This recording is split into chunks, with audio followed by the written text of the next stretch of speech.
Bhagavad Gita, chapter 7, verse 23. 7:23. Jaya Radha Madhava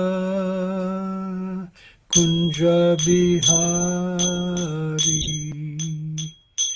Jaya Radha Madhava Kunja Bihari. Jaya Gopi Jana Vallabha Girivaradhari. Jaya Gopi Jana Vallabha Girivaradhari. Yashodanandana Braja Janaranjana. Yashodanandana Braja Janaranjana. Yamuna Tira Vanachari. Yamuna Tira Vanachari. Jaya Radha Madhava Kunja Bihari. Jaya Radha Madhava Kunja Bihari. Jaya Gopi Jana Vallabha Girivaradhari. Jaya Gopi Jana Vallabha Girivaradhari. Yashodanandana Braja Janaranjana. Yashodanandana Braja Janaranjana. Jamuna Tira Vanachari. Jamuna Tira Vanachari. Jaya Radha Madhava Kunja Bihari. Jaya Radha Madhava Kunja Bihari. Jayam Vishnu Para Paramahamsa Paribrajakachacha Astotara Sata A.C. Bhaktivedanta Swami Srila Prabhupada Ki Jai. Ananta Koti Vaishnava Vrinda Ki Jai. Namacharya Srila Haridas Thakur Ki Jai. Prem se kaho Shri Krishna Chaitanya Prabhu Nityananda Shri Advaita Gadadhar Shri Vasadi Gora Bhakta Vrinda Ki Jai. Shri Sri Radha Krishna Gopa Gopinath Shama Kunda Radha Kunda Giri Govardhan Ki Jai. Vrindavan Mathura Dham Ki Jai. Navadip Mayapur Dham Ki Jai. Jamuna Mai Ki Jai. Ganga Mai Ki Jai. Bhakti Devi Ki Jai. Tulsi Devi Ki Jai. Samaveta Bhakta Vrinda Ki Jai. All glories to the assembled devotees. All glories to the assembled devotees. All glories to the assembled devotees.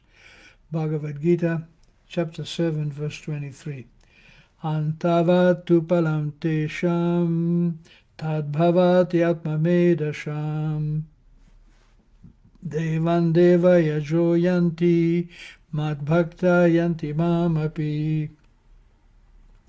Antavatu palam tesham tadbhavati alpamedasham devan deva yajo yanti madbhakta yanti mamapi. Antavatu palam tesham tadbhavati alpamedasham devan deva yajo yanti madbhakta yanti mamapi. Antavatu palam tesham tadbhavati alpamedasham devan deva yajo yanti madbhakta yanti mamapi. Antavat, limited and temporary. Palam, fruits. Tesham, there. Tat, that. Bhavati, becomes. Alpamedasham, of those of small intelligence. Devan, demigods, planets. Devayajaha, worshippers of the demigods. Yanti, achieve. Mat, my. Bhakta, devotee. Yanti, attain. Mam, unto me. Api, surely. Translation and purport by Srila Prabhupada. Men of small intelligence worship the demigods, and their fruits are limited and temporary. Those who worship the demigods go to the planets of the demigods. But my devotees ultimately reach my supreme planet. Purport. Some commentators on the Gita say that one who worships a demigod can reach the Supreme Lord. But here it is clearly stated that the worshippers of demigods go to the different planetary systems where various demigods are situated. Just as a worshipper of the sun achieves the sun, or a worshipable demigod of the moon achieves the moon. Similarly, if anyone wants to worship a demigod like Indra, he can attain that demigod's or that god's planet. It is not that everyone, regardless of whatever demigod is worshipped, will attain the Supreme Personality of Godhead. That is denied here. For it is clearly stated that the worshippers of the demigods go to the different planets of the material world, but the devotee of the Supreme Lord goes directly to the supreme planet of the Personality of Godhead. Here the point may be raised that if the demigods are different parts of the body of the Supreme Lord, then the same end should be achieved by worshipping them. However, worshippers of the demigods are less intelligent because they don't know what part of the body must be supplied. They do not know to what part of the body food must be supplied. Some of them are so foolish that they claim there are many parts and many ways to supply food. This is not very sanguine. Can anyone supply food to the body through the ears or the eyes? They do not know that these demigods are different parts of the universal body of the Supreme Lord, and in their ignorance they believe that each and every demigod is a separate god and a competitor to the Supreme Lord.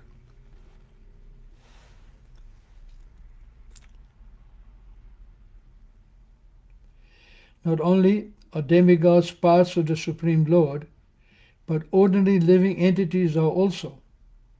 In the Srimad Bhagavatam, it is stated that the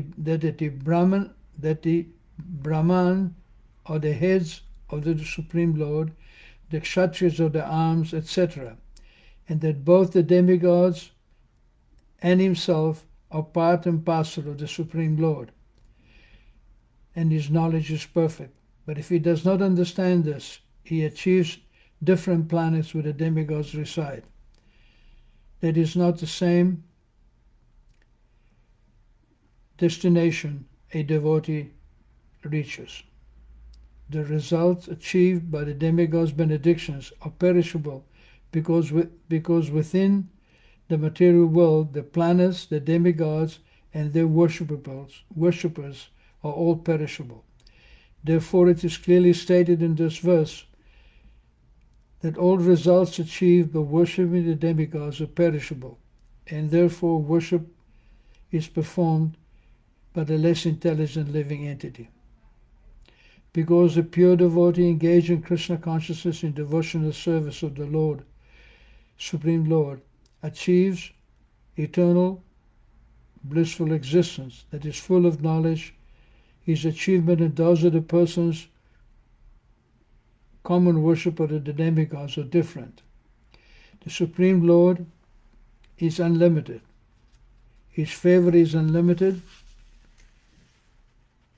His mercy is unlimited. Therefore, the mercy of the Supreme Lord upon his pure devotee is unlimited. Antavatu palam tesham yad bhavati alpamedasham devan deva yajo yanti mad bhakta yanti mamapi. In India, especially in Bengal, there is a very popular saying, and it is in Bengali, Yato mat tato pat. Yata, whatever mat, mentality or whatever program you have, tato pat, that is your path. That is a valid path. In other words, you can imagine or work out your own way how to reach God, and that way that you work out is bona fide. But it doesn't make sense, because God is a person, a loving person, and he's reached through the means of love, of affection. And affection and love for someone means to do what that person wants you to do, not that you can imagine. Therefore, Krishna very clearly states in many, many parts of the Bhagavad Gita and in his different activities and pastimes in the Srimad Bhagavatam, Bhaktyamam apijanati yavan yaschasmi tatvataha, that one can understand me in truth only through the process of bhakti. Tatomam tatvato nyatva vishate tadanantaram. And when one understands me through the process of bhakti, he can enter into my association in my planet in the spiritual world. It's just like if I want to love you, I have to consider what you like. I have to consider what pleases you. And if I act according to those guidelines, then I have a chance of attracting you and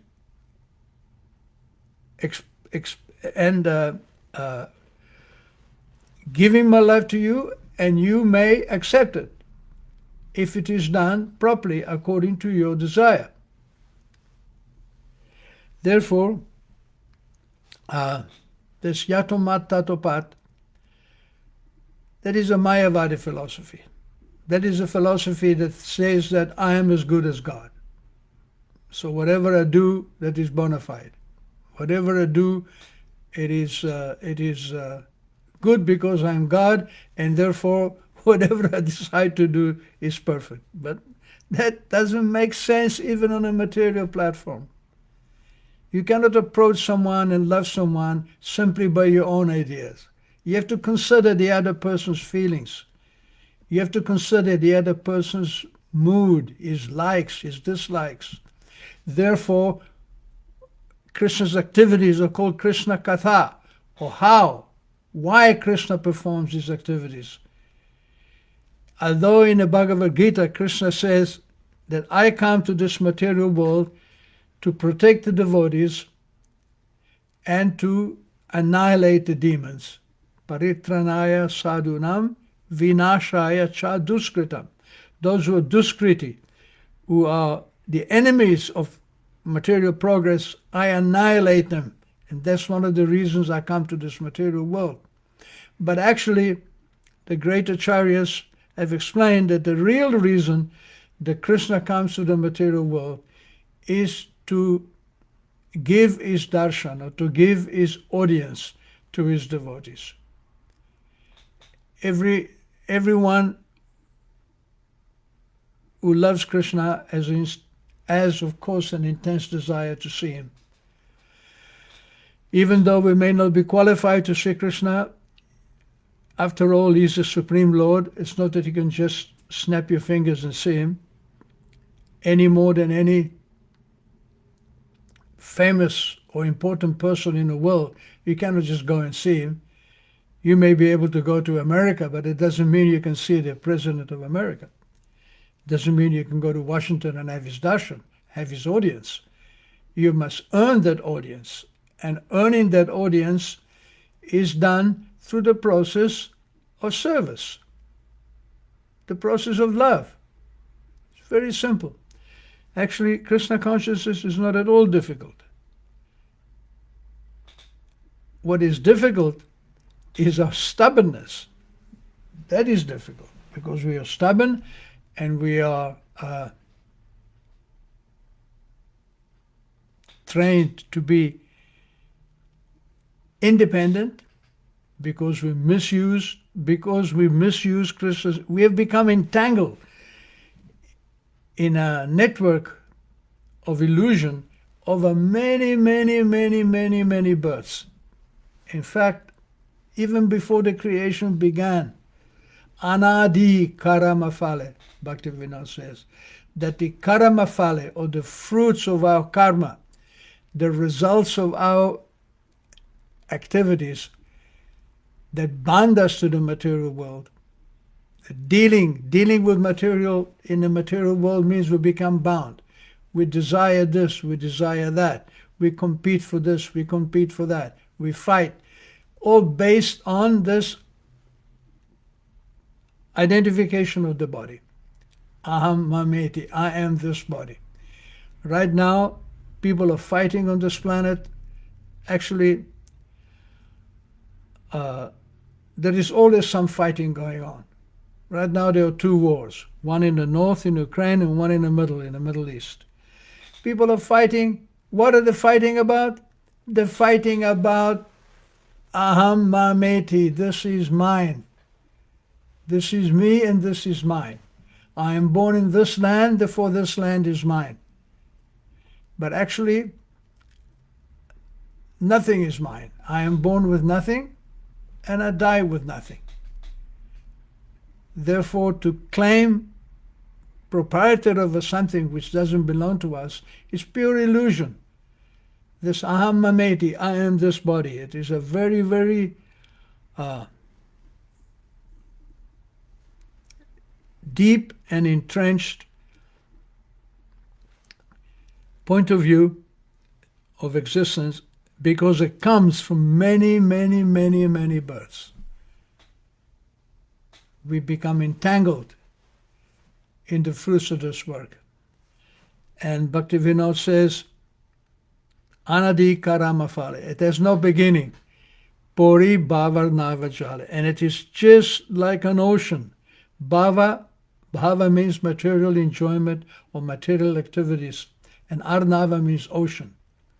Tari bare na dekhi upai. Bhaktivinoda says, I have fallen into this ocean of material life and I cannot see any way out. It is this ocean of material existence. It is just like an ocean of poison. E vishaya hala hale. Vishaya means material life, material enjoyment, and hala hale means poison. Dibanishi hiya jwale. I'm burning in this ocean, dibanishi, day and night. Kabu mana sukha nai pai, and therefore my mind cannot find any peace. We may pretend. We may comb our hair and wear a suit. We may wear a tie and look quite cute. We may hide our pain behind a smile, but one thing you can't hide is when you're crippled inside. Thank you, John Lennon. We are crippled inside. We are crippled inside because we have identified with this body.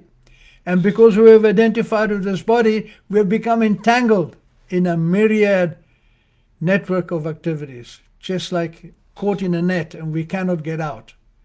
The only way to get out is to clean this false identification with the body and come to the spiritual platform that aham brahmasmi. Instead of aham mama iti, instead of I am this body, we have to think aham brahma asmi. Asmi, I am Brahma, spirit.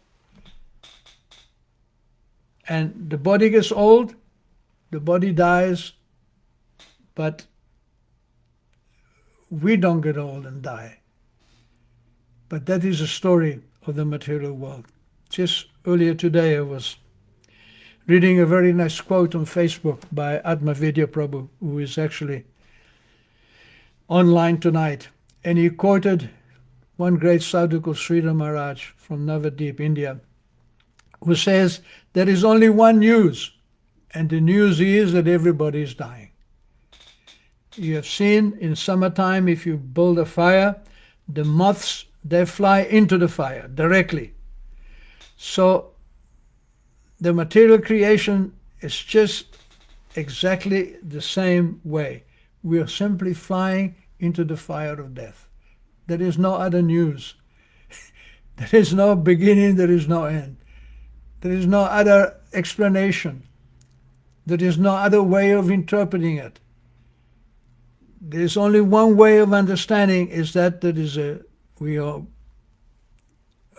are falling headlong into the fire of death, and no one can escape it. Not even the demigods. Therefore,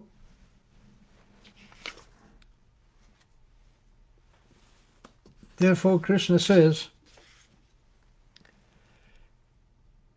that Yanti Deva Vrata Devan. Yanti means to go. Deva Vrata, those who worship the demigods, go to the demigods. Pitrinyati Pritim Vrataha, those who worship the ancestors, they go to their ancestors. Bhutani Yanti Bhuteja, those who worship ghosts and spirits, go to those ghosts and spirits. Yanti Mad Yajino Pimamba, those who worship me, come to me. So there is a big difference between worshipping Krishna and worshipping demigods. What is the difference? The difference is that Krishna is eternal.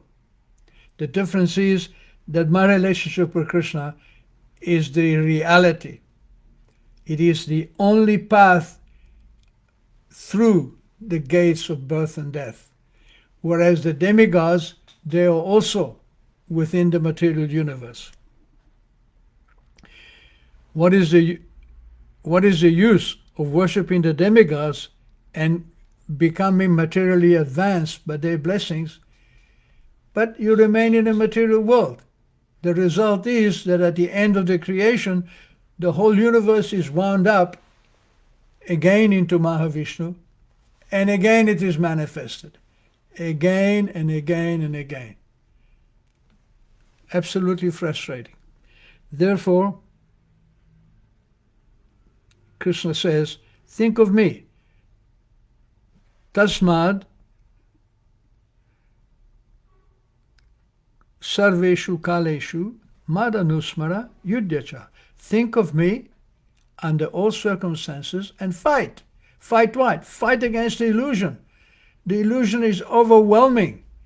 If you look at the newspapers, at the internet, at the television, at the news, if you speak to people, everybody is in illusion. Everybody is identified with the body. Everybody is competing with everybody else. Nobody understands that actually I am an eternal servant of God. I am a spirit soul. I am not this body. The body may be getting old, may be getting decrepit and ill, but actually it is not me. But the connection of the soul and the body is very, very strong. Very, very strong. And generally speaking, the living entities who become independent because of some independent reason have become disconnected from God. We cannot trace back how we became disconnected. I cannot go back. I cannot remember a time when I was with Krishna. I cannot remember what happened, how I became disconnected. And because we're all individuals, our disconnection is also an individual event. How you became disconnected is different to how I became disconnected. But one thing we have to agree, that we are disconnected. That's the main thing. Never mind how. Just like if you get a disease, if you get a tuberculosis or cancer or some disease, it's no point discussing how did I get it. The point is how to become cured.